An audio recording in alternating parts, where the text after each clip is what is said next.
নমস্কার। বাংলার নাট্যমঞ্চে ধুমধুমার অব্যাহত। প্রথমে কল্যাণ বন্দ্যোপাধ্যায়কে দিয়ে শুরু করা যাক। যে কয়েকজন হাতে গোনা সাংসদ একদম সরাসরি মমতা বন্দ্যোপাধ্যায়ের পক্ষে নেমে পড়েছিলেন মারধর খেয়েও, তার মধ্যে একজন কল্যাণ বন্দ্যোপাধ্যায় গতকাল বলেছেন যে অভিষেক বন্দ্যোপাধ্যায়ের মামলা তিনি লড়বেন না। তাকে নাকি, তার পুত্রকে নাকি গভীর রাতে ফোন করে বলা হয়েছে যে তিনি যেন না লড়েন, একজন জুনিয়র যেন লড়েন। তো এরপরে তিনি আর লড়বেন না, মমতা বন্দ্যোপাধ্যায় যেন অভিষেক বা তার মধ্যে কাউকে একটা বেছে নেন। তো এইটা খুব সম্ভবত যে মামলার কথা বলা হচ্ছে, এত মামলা হচ্ছে হিসেব রাখা মুশকিল। এইটা বোধহয় সেই সইজাল মামলা, যেখানে ঠিক হবে যে সইজাল করা হয়েছিল কিনা এবং কারা ভালো তৃণমূল আর কে পচা ডিম তৃণমূল সেটা নির্ধারিত হবে এই মামলায়। খুব সম্ভবত সেই মামলার কথাই বলা আছে। কিন্তু কথা হলো ওই মামলাটা লড়ে হতোই বা কি, ও তো সম্পূর্ণ ঠিকই হয়ে আছে পুরো ব্যাপারটাই। যে যারা ডিগবাজি দিয়েছেন এদিক থেকে ওদিককে ট্র্যাপিজের খেলা দেখিয়ে, তারা হলেন ভালো তৃণমূল। যারা ডিগবাজি দিতে পারেননি, বিক্রম বেতালের মতো ত্রিশঙ্কু হয়ে উপর থেকে নিচে ঝুলে আছেন হেডমুন্ডু ঊর্ধ্বপদ হয়ে, তো তারাও ভালো তৃণমূল। তাদের জন্য চতুর্দিকে লাল কার্পেট বিছানো, তারা কেউ চোট নন। আর যারা দল বদলাননি, এখনও তৃণমূলের হয়ে আছেন, তারা হচ্ছেন পচা কুসুম। তো তাদের দিকে ডিম ছড়া হচ্ছে। তো শুধু ডিম নয়, দিক বিদিকে নানা অফিসে উদ্ধার হচ্ছে নানা ত্রাণ সামগ্রী। কোথাও তিরপল, কোথাও দেখলাম দুটো বালতি, এক জায়গায় দেখলাম যে একজন খুব বড় বীর কয়েকটা কাটারি উদ্ধার করে নিয়ে এলেন। তো সেগুলো খুব বড় বড় সামগ্রী নিশ্চয়ই হবে। আর এছাড়া কন্ডোম আর জলের গ্লাস তো সব জায়গাতেই পাওয়া যাচ্ছিল, তার কি বিশেষত্ব আমি বুঝিনি, কিন্তু সব জায়গায় পাওয়া যাচ্ছে আর কি। ওদিকে একজন প্রাক্তন বিধায়ক আইফা আহমেদ গতকালই ফেসবুকে একটা লাইভ করেছেন।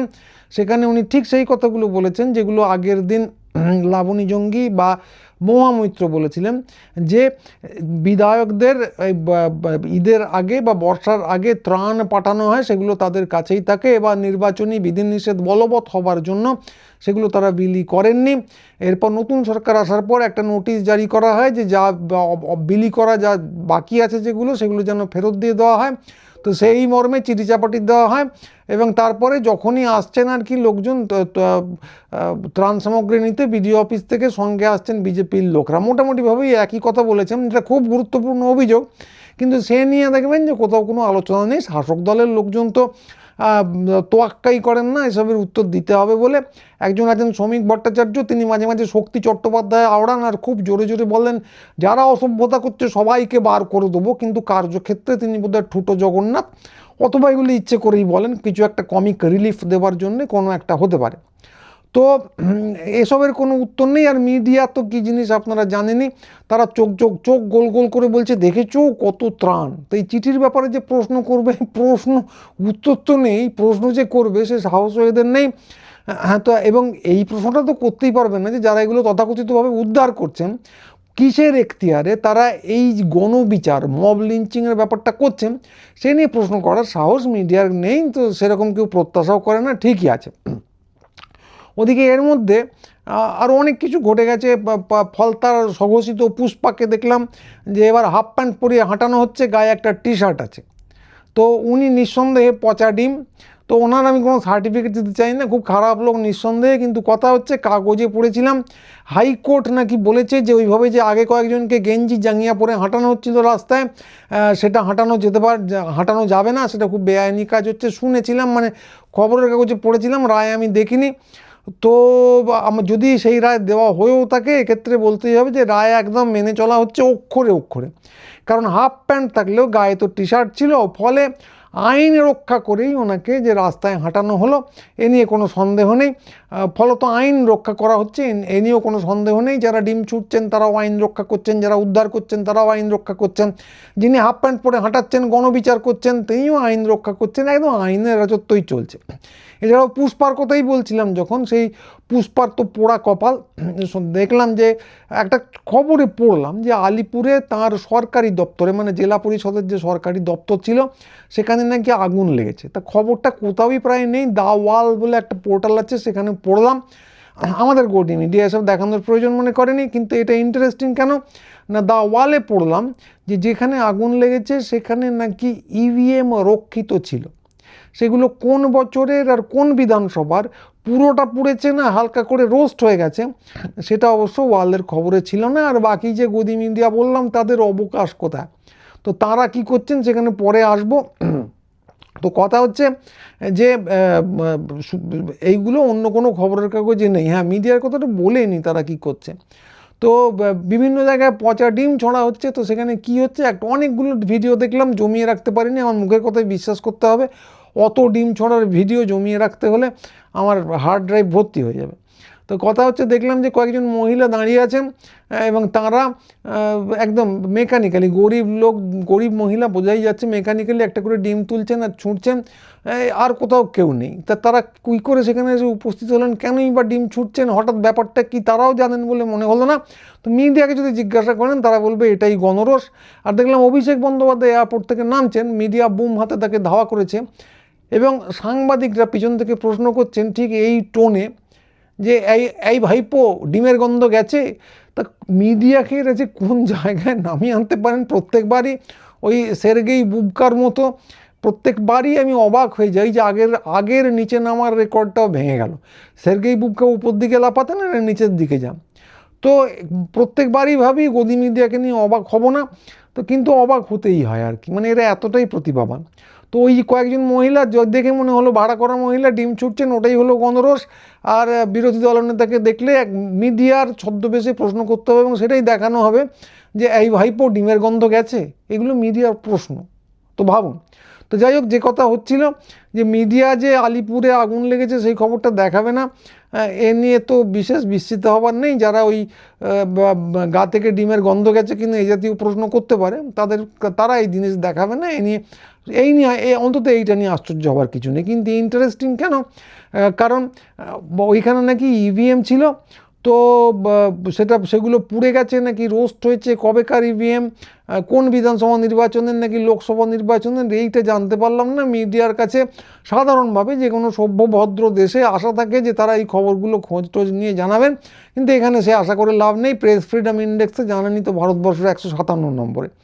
তো সাংবাদিক বলে যারা পরিচয় দেন তাদের দেখলেও করুণা হয় যে হাবভাব নিয়ে ঘুরে বেড়াচ্ছেন যে কত বড় সাংবাদিক, কি বিরাট বিরাট খবর করছে, কিন্তু দু হাতে তো হাত করা পড়ানো, একটু এদিক ওদিক করলেই মানে কোথায় যে ধাক্কা খাবেন আর কোথায় গিয়ে ছিটকে পড়বেন বলা খুব মুশকিল। সত্যি সত্যি ছিটকে পড়বেন না, ওই আর কি, মাফ করবেন। তো সত্যি সত্যি ছিটকে পড়বেন না, এগুলোকে যাকে বলে মেটাফরিক্যালি বললাম আর কি।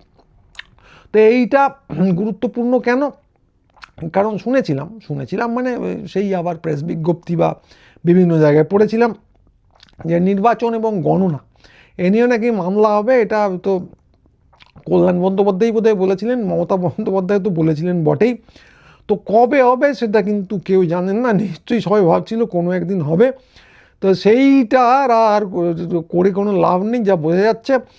কারণ এই জন্যেই মানে আমাদের বাপ মারা ছোটোবেলায় বলতেন যে বিলম্ব করিব বলিয়া কিছু ফেলিয়া রাখিও না। এই বাস কন্ডাক্টররাও এখনও আমাদের বাবা মাদেরই মতো, তারা বলেন দিচ্ছি করবেন না, শুভস্য শীঘ্রম, সময়ে কাজ করুন নইলে কপাল পোড়ে। তো এখানে কপাল নয়, ওই কিছু ইভিএম হয় পুড়েছে কিংবা রোস্ট হয়েছে। ফলে যে এটা বলার জন্য এত কিছু বললাম যে কল্যাণবাবু একটা মামলা ছেড়ে দিয়েছেন, বেশ করেছেন। এই মামলাটাও নিশ্চিন্তে ছেড়ে দিতে পারেন, কারণ সাক্ষ্য প্রমাণ বোধহয় কিছু পাওয়া যাবে না। তো সাক্ষ্য প্রমাণ লোপাট নিয়ে অনেকে অনেক কথা বলেন, অনেক কিছু বলেছেন, আরজি করার সময় বেশ করেছেন বলেছেন, তাদের আর এখানে খুঁজে পাওয়া যাচ্ছে না। তারা অন্য কোনো গুরুত্বপূর্ণ কাজে নিশ্চয়ই ব্যস্ত আছেন। এ নিয়ে আওয়াজ তোলার, প্রশ্ন তোলার হয়েছেই আমি বলতে পারি না লোপাট, কিন্তু আওয়াজ তোলার, প্রশ্ন তোলার কোনো অবকাশ তারা পাচ্ছেন না। এইটা হচ্ছে এই সময় একটা খুব ইন্টারেস্টিং চিত্র। তো একজনকে দেখেছিলাম দু একদিন আগে, যে আমাদের মাননীয় প্রাক্তন বিচারপতি এবং বর্তমান সাংসদ অভিজিৎ গঙ্গোপাধ্যায়, আরজি করের কথাটা যখন এলো ওনাকে দেখেছিলাম যে উনি ওই সেই চিকিৎসকরা বা ফরেন্সিক বিশেষজ্ঞরা যে পিপিই কিটগুলো পরেন সেগুলো পরে আরজি করে কয়েকদিন আগেই গেছেন। কোথায় কোথায় কী সাক্ষ্য প্রমাণ লোপাট হয়েছে বা হতে পারে এ নিয়ে অনেক কিছু কথা বললেন। তারপর উনি কোথায় গেলেন আর কেউ জানে না। তো তারপর আরজি কর নিয়ে আরেকটা খবর বেরোলো, সেখানে বলা হলো যে সে অনেক কিছু বলা হলো, যাই হোক আরজি করের প্রসঙ্গ আজকে না। তো কথাটা হলো যে সাক্ষ্য প্রমাণ লোপাট হয়েছে কি হয়নি এই ব্যাপারে তো অভিজিৎ গঙ্গোপাধ্যায় বিশেষজ্ঞই মনে হচ্ছে। তো ওই পিপি পোশাকটা পরে আমার অনুরোধ উনি ওখানে যেতে পারেন, মানে আলিপুরে। আগুনটা কি করে হলো আর কটা জিনিস পুড়লো, এতে সাক্ষ্য প্রমাণ লোপাট হলো কি হলো না, তো এই নিয়ে একটু যদি আলোকপাত করেন তাহলে আমরা অত্যন্ত উপকৃত হই। কিন্তু সমস্যা হচ্ছে তাকে আর কোথাও দেখতে পাওয়া যাচ্ছে না ওই দিনের পর থেকে। তো বিজেপিতে জিতেছে, তার তো দাপিয়ে ঘুরে বেড়ানো উচিত, বলা উচিত ন্যায় বিচার এনে টেনে দেবো, কিন্তু কোনো অজ্ঞাত কারণে তাকে দেখতে পাওয়া যাচ্ছে না। সমস্যাটা কি আমি জানি না, কোনো রকম স্পেকুলেশনও করতে চাই না, কিন্তু দেখা যাচ্ছে না, এটা বলা দরকার। উবে গেলেন কি না কে জানে। এবং সব খবরই যখন দিচ্ছি, গতকালে এই বাজারে একটা ছোট্ট খবর দিয়ে দেওয়া ভালো, যে ফৈদুল নামে যে সাংবাদিককে গ্রেপ্তার করা হয়েছিল তিনি অবশেষে জামিন পেয়েছেন। তো পুলিশ এবং কেন্দ্রীয় বাহিনী, আপনারা অনেকেই ভাবছেন যে শুধু উচ্ছেদ করছে বা বিরোধী দলের অফিসে হামলার সময় দাঁড়িয়ে দাঁড়িয়ে দেখছে, তাকিয়ে তাকিয়ে দেখছে, তা কিন্তু নয়।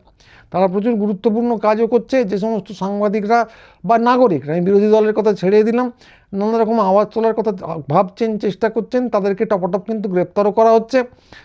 তো গর্গ চট্টোপাধ্যায়কে গ্রেপ্তার করা হয়েছিল, প্রবীর বিশ্বাস এখনও জেলে, ফৈদুলকে গ্রেপ্তার করা হয়েছিল, পার্ক সার্কাসে একটা বিক্ষোভ লাইভ করছিলেন বলে আমি শুনেছি। তারপর তো এইগুলো কিন্তু টপাটপ হয়ে চলেছে।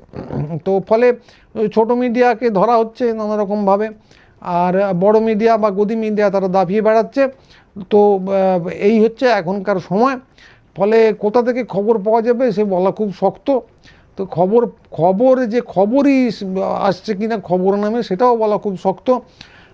যা দেখানো ইচ্ছে গদি মিডিয়ার এবং তারা কাদের অঙ্গুলি নির্দেশে চলে সেটা আপনারা জানেনই, সেগুলোই শুধু দেখাবে আর অন্য কিছু দেখাবে না। এবং আমাদের যে প্রিয় মধ্যবিত্ত সাইনিং লোকজন আছেন তাদের মধ্যে অনেকেই গদি মিডিয়ার প্রিয় খদ্দের, তারা সেগুলো হাঁ করে গপ গপ করে গিলবেন। তো রবিশ কুমার একটা কথা দীর্ঘদিন ধরে বলে আসছেন যে কিছুদিনের জন্য গদি মিডিয়া দেখাটা বন্ধ করুন, তাহলে জীবনে শুধু শান্তি আসবে তা নয়, আপনারা সত্যিকারের খবরাখবর কিছু পাবেন। মানে ছোট মিডিয়াকে তো এমনিও কন্ট্রোল করার চেষ্টা করা হচ্ছে, বন্ধ করে দেওয়ার চেষ্টা করা হচ্ছে, সে তো বললামই। তো ফলে খবর যে সব পেয়ে যাবেন এরকম না, এবং ছোট মিডিয়া যে সব সঠিক খবর দেয় তাও না।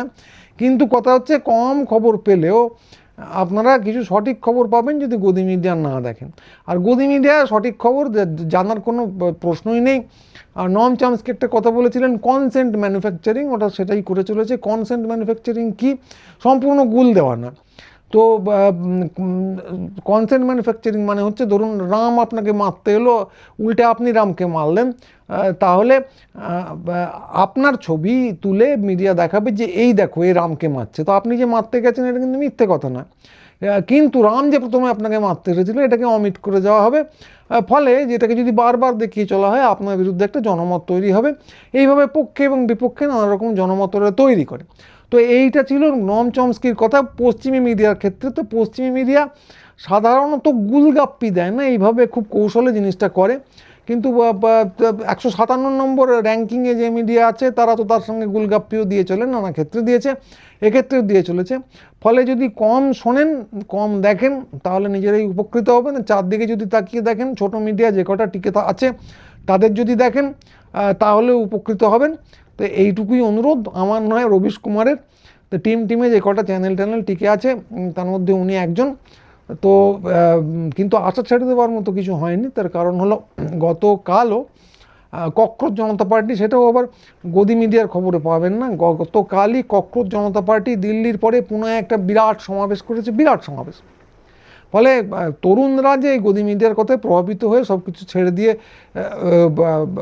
মানে উল্টো দিক ফিরে শুয়ে আছে তা নয়, তারা যে যথেষ্ট আওয়াজ তুলছে সেগুলো গদি মিডিয়া দেখাচ্ছে না।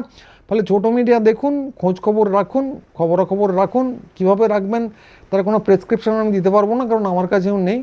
কিন্তু খবরাখবর তা আমাদের নিজেদের মতো করে নিজেদের তৈরি করতে হবে। গদি মিডিয়ার যে স্রোত তাতে ভেসে গেলে হবে না, কারণ সেটা প্রলয়ঙ্কর হবে। তো আজকে এইটুকুই, সবাই ভালো থাকবেন, নমস্কার।